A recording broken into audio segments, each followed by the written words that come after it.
Bien, amigos televidentes, tal y como habíamos prometido, ustedes saben que él viene esporádicamente cuando hay temas puntuales, sobre todo de economía, algunos de política, y por supuesto él sabe que está convocado en estos temas, no para que venga a ayudarnos a entender muchas cosas. Hay muchas reformas, ¿verdad? Pero sobre todo el caso que nos ocupa ahora es la reforma fiscal. Daniel Toribio Marmolejo, ex ministro de Hacienda en 2 oportunidades, estuvo en el Banco de Reservas también como administrador y profesor universitario. Bueno, él es titular de la Secretaría de Asuntos Económicos de la Fuerza del Pueblo. Yo voy a pararlo ahí porque entonces tendríamos que habilitar un espacio más de la entrevista para decir tantas cosas. Y le agradezco a Daniel que pues acepte esta invitación para conversar un poco de reforma fiscal. Saludos, Daniel. Gracias, Héctor, gracias, muy amable, gracias por invitarme y estoy, la verdad, más que complacido de estar de nuevo en el programa. ¿Cómo no? Bueno, uno entiende ahora por qué desde el gobierno se había estado como 2, 3, hasta 4 semanas con el tema de la reforma fiscal, hablando de los beneficios y de las cosas y de los sacrificios que el gobierno dice que estaba dispuesto a incurrir, como la fusión de instituciones para ahorrar recursos y las cosas que con la reforma, pues con los ingresos iba a ejecutar a beneficios del país. Y ya entendemos entonces por la magnitud y las reacciones de casi unánimemente de todos los sectores humanos y hasta de los calderos, se podría decir, que es por qué el gobierno pues socializó todas estas asuntos anteriormente de la lo que iba a hacer con los recursos, insisto, y de los sacrificios que el gobierno dice que va a hacer. ¿Cuál fue la primera impresión que usted tuvo cuando vio la explicación, cuando conoció el documento de esta reforma propuesta por el Ejecutivo? Le digo porque usted ha manoseado muchas reformas y ha trabajado en muchas reformas. Mira, cuando yo vi, a mí me sorprendió. Yo le comentaba a muchos amigos que el nivel de sorpresa fue enorme, porque yo no entendía que se podía hacer una reforma tan regresiva e irracional como esta. O sea, la verdad es que uno le daba todas las vueltas posibles y a esto no llegaba. Mire, el gobierno quiso, tal como tú señalas, quiso como plantear el tema. Nosotros estamos haciendo ahorro. La verdad es que no es cierto que hay ningún ahorro en fusiones o eliminaciones de instituciones públicas por una razón simple, porque ya lo dijo el ministro de la administración, que dijo que no iba a haber despidos. Pero además tú piensas, el Ministerio de Economía y Hacienda se van a fundir. Ajá. ¿Y quién va a hacer las funciones que hoy estaba haciendo el Ministerio de Economía y Hacienda? Se van a ahorrar un ministro. Pero y ahorita nombran un viceministro encargado de lo mismo que hacía el ministerio.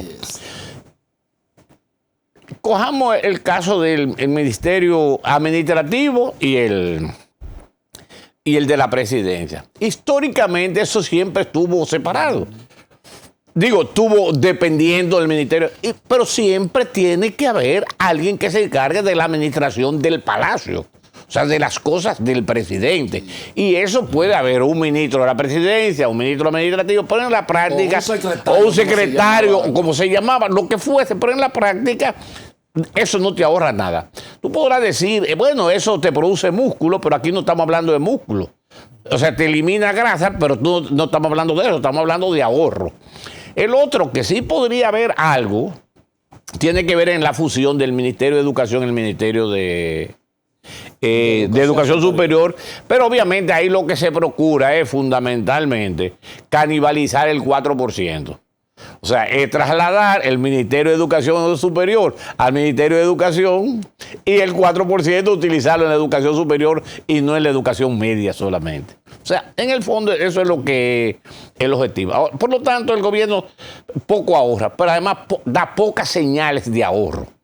Cuando tú dices, cuando el presidente de la República va a Estados Unidos y ofrece abrir 5 consulados, te dice a ti, bueno, el propósito no es ahorrar.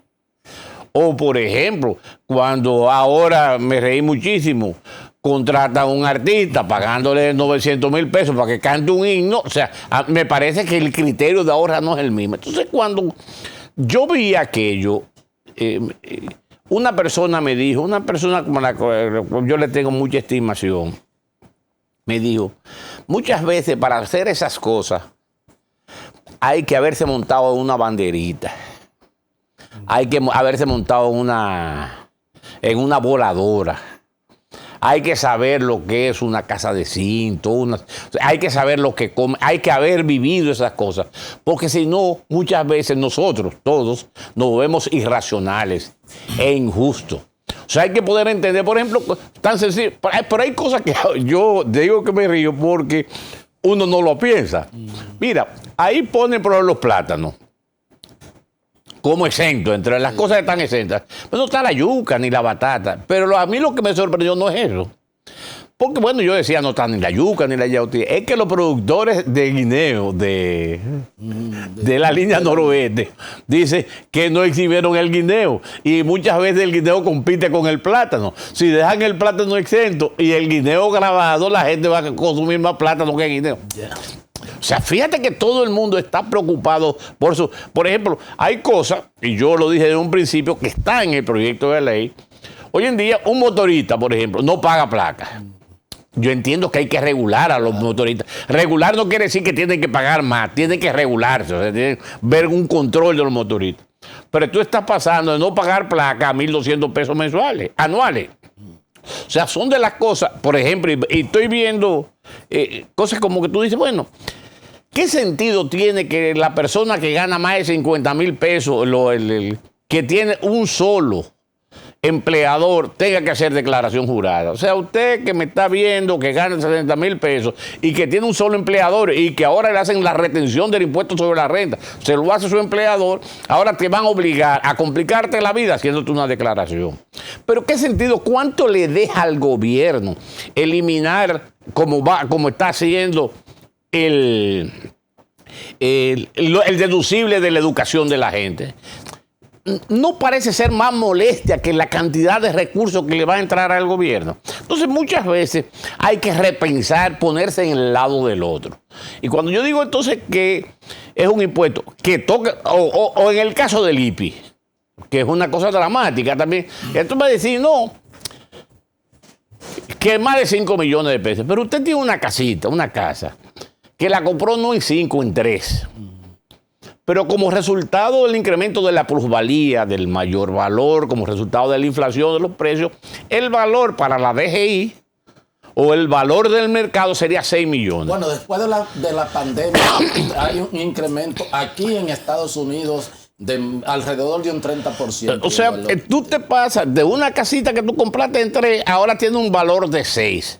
Pero hasta ahora tú no pagabas. Ahora el gobierno te dice, tú vas a pagar sobre la diferencia entre por 1 millón. Eso, y tú dices, la gente podría pensar, pero tú tienes una casa de 6 millones. No, tú no tienes una casa de 6 millones. Es una casa de 3 millones que fue la que tú lo compraste. Para que tú tengas 6 millones, tienes que venderla. Sí. Y tú no la estás vendiendo. Es decir, tienes que tener el ingreso. Porque tú me dices, mi casa vale 40 millones. No vale 40. Vale lo que cuando tú la vayas a vender, si lo recibes los 40 millones, vale 40 millones. Pero mientras tanto, solo vale en lo que tú lo compraste. Entonces, hay cosas que muchas veces, o sea, cuando tú analizas todo eso, ves la generación del ITEVI. O sea, cuando yo vi eso, yo digo, lo primero es, yo no entendía, digo, no, sí lo entendí, pero ¿qué quiere decir?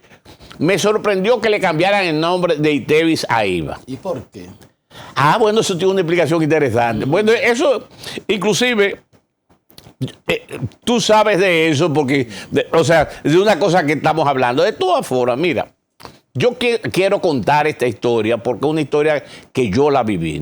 O sea, no es una historia. En 1978 yo entré a la administración pública como economista y me tocó trabajar en el Departamento de Normas y Políticas Fiscales. En ese departamento se elaboró, por instrucción de don Antonio y del equipo económico del gobierno, un proyecto de ley de IVA, impuesto al valor agregado. Se hicieron todos los estudios, se determinaron y se mandó al Congreso. La gente de Salvador Reblanco que estaban en el Congreso y que procuraban llegar al poder en 1982, utilizaron lo que los mexicanos llamaban IVA como impuesto imposible vivir aquí. Entonces, demonizaron, o sea, satanizaron el IVA. Cuando Salvador llega en 1982, él dice, espérate, yo tengo que tener un impuesto al consumo. Y es entonces cuando se establece el ITEVI, en referencia a un impuesto similar, que tenía un nombre más o menos similar en Panamá, que se llama ITBM, Impuesto a las transferencias de bienes muebles. Y aquí le pusieron impuesto a las transferencias de bienes industrializados. ¿Por qué eran bienes industrializados? Porque era el propósito de venderlo como un impuesto a los bienes que habían sufrido un proceso de transformación. No así bienes como la fruta, los vegetales que no son industrializados y que no habían sufrido procesos de transformación. Y por eso se llamó ITEVI. Posteriormente le fue añadiendo un servicio aquí y le pusieron ITEVIS con ese y le añadieron. Ahora, ¿cuál es la intención del gobierno? Es entonces ya quitarle el criterio de bienes industrializados y aplicárselo a todos los bienes. Por lo tanto, aplica un impuesto que se llama valor agregado. Obviamente, el tiempo no nos da para explicar que eso no es un impuesto al valor agregado, que es una técnica que se llama técnica del valor agregado. O sea, porque un impuesto al valor agregado sería otra cosa, es un impuesto con la técnica del valor. Pero de todas formas, ¿cuál es el propósito? Generalizarlo. Por eso nosotros decimos, esto es un impuesto regresivo. ¿Y por qué regresivo? Porque la gente tiene que entender lo siguiente. ¿Van a pagar más impuestos los ricos que los pobres? Sí, con el IVA. Pero, la cantidad de dinero que dedica la gente a consumir, los más pobres, es el 100% de sus ingresos. Por lo tanto, un incremento del impuesto al consumo impacta el 100% del ingreso de la gente. El que tiene dinero, el rico, una proporción de su dinero lo ahorra. Al ahorrar una parte de la proporción al ahorro, el impuesto solo afecta la proporción que él dedica al consumo. Y por eso es que se habla de que esto es un impuesto regresivo. Pero como eso hay muchas otras cosas que tú dices, bueno, y por eso digo, primero es un impuesto regresivo. Pienso que es irracional también. ¿Por qué es irracional?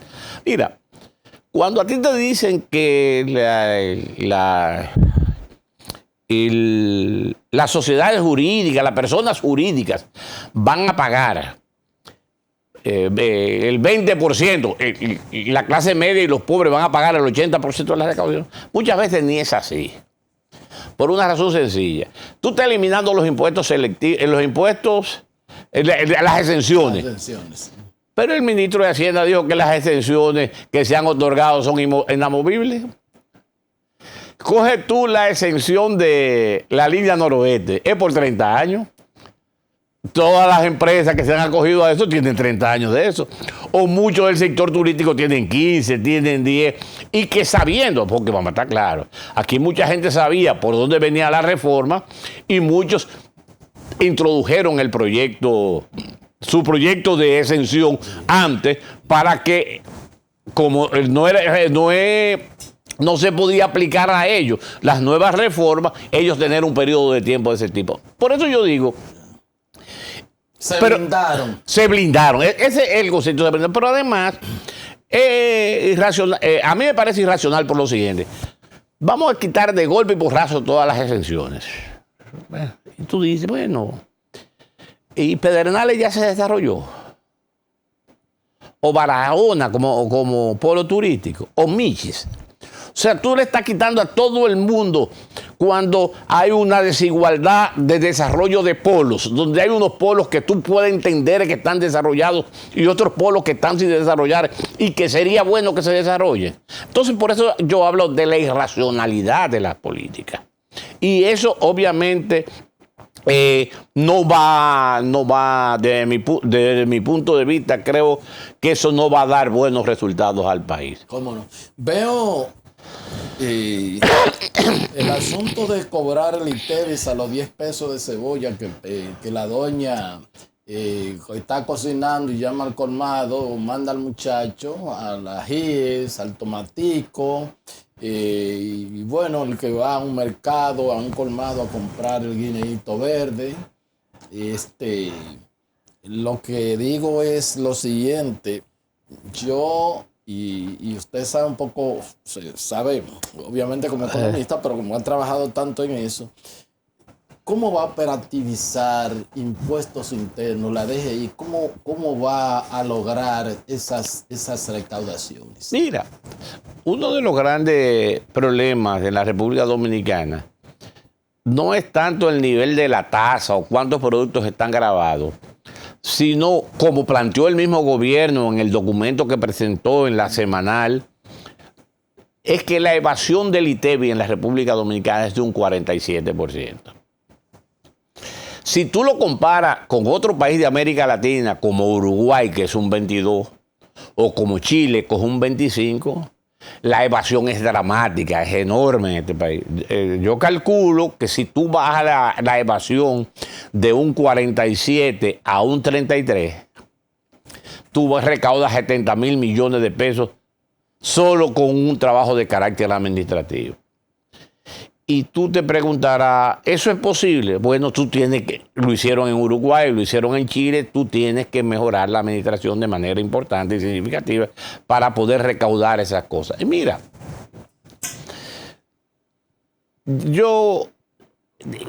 la gente se preguntará, ¿y por qué el gobierno hace esto? Cuando la gente me dice a mí que el gobierno que tiene intención... Ningún gobierno quiere establecer impuestos. O sea, no me digan a mí que la intención del gobierno es molestar. Porque ningún gobierno... Yo lo que creo es que el gobierno estaba y está sumergido en un sistema Ponzi, piramidal. Mira. ¿Cómo así? Oh. Lo que pasa es que el gobierno, desde el 2020, desde que entró al gobierno, no hay un año donde no tuviera ingresos extraordinarios resultado de buscar pagos anticipados. O sea, recuérdate que el sistema Ponzi es piramidal. Consigo dinero, lo gasto, consigo dinero. Digo, lo pago intereses con el dinero nuevo hasta que llega un momento. Es como la rueda de la bicicleta, que llega un momento que le meten un palo a la rueda de bicicleta y tú te vas de la boca. Entonces el gobierno estaba en un sistema Ponzi, o sea, veamos así. ¿Estaba o está? Ya se le va a hacer más difícil. El sistema existe, el problema es dónde va a conseguir más dinero. Recuérdate que el problema es dónde va a conseguir más dinero. Que ahí es que llega el problema. Ahí es que llega, dónde va a conseguir más dinero para seguir gastando o haciendo cosas. Mira, en el 20 recibió dinero de la mentira este gobierno. Le tomó prestado a contribuyentes. En el 21 le tomó prestado, adelantado a la Barrigol. Adelanto. Tuvo adelanto, de la Barrigol. Tuvo adelanto de los banqueros. Recuérdese aquel caso de los banqueros. Tuvo adelanto de Aerodón, 750 millones de dólares, o sea, 50,000 y pico de millones de pesos como ingresos extraordinarios. Pero llega un momento, y tú lo ves, por ejemplo, en los informes de la DGI, que los que comienzan ya los cobradores a cobrar. Es decir, los bancos que le adelantaron y los contribuyentes que le adelantaron dicen, yo te voy a pagar menos lo que tú me debes. Y en vez de tener nuevos ingresos, está teniendo menos ingresos porque ya le están cobrando el adelanto que habían tomado. Entonces el gobierno se ve entrampado. tú te das cuenta que son unas autoridades del gobierno, mayormente en muchas instituciones ineficientes, porque parecería ser que se abrió muchos frentes y ninguno lo ha cerrado.